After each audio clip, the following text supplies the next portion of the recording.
खरं तर राष्ट्रवादीची अवलाद ही सत्तेशिवाय राहू शकत नाही असं तानाजी सावंतांनी वक्तव्य केलं। तानाजी सावंत हा एक वाचाळवीर आहे। आत्तापर्यंत त्यांनी म्हणजे त्यांच्या राजकीय जीवनामध्ये फार महाराष्ट्र भिकारी झाला तरी सावंत भिकारी होणार नाही।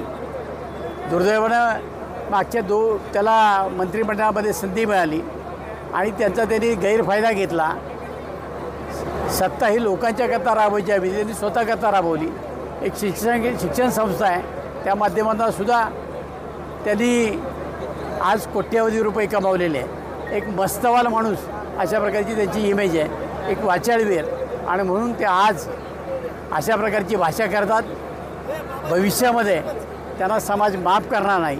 शेवटी लोक हे एखाद्या उंचीवर नेऊन ठेवतात आणि नंतर खाली आणतात, तसं त्यांच्या बाबतीत भविष्यामध्ये नक्की घडेल आणि राष्ट्रवादी काँग्रेस पक्ष त्यांना त्यांची जागा दाखवून देईल, एवढंच या निमित्तानं मी सांगतो।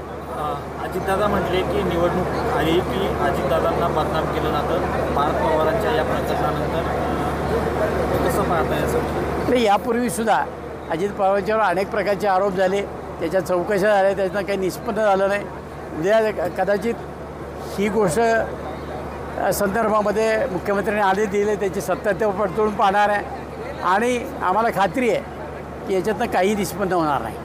निष्पन्न होत नाही, मात्र दादांना बदनाम केलं जातं, हे षडयंत्र आणि कसं असतं? राजकारणामध्ये हे काही नवीन आहे असं मला वाटत नाही। यापूर्वीसुद्धा पार नेहरू असतील, इंदिरा गांधी असतील, ह्या सगळ्यांच्या संदर्भामध्ये अशा प्रकारचे प्रयोग झालेले आहेत। अनेक प्रयोग समाजामध्ये केले जातात। आज नरेंद्र मोदी असतील, राज्याचे मुख्यमंत्री असतील, यांच्यावरसुद्धा अशा अनेक प्रकारचे आरोप होतात। राजकारणातले जे आरोप आहेत हे फार सुदावी जुमला असतो, त्यामुळं आज निवडणुका आल्यामुळं कदाचित अशा प्रकारचा आरोप झाला असेल, भविष्यात तो टिकेल असं मला वाटत नाही।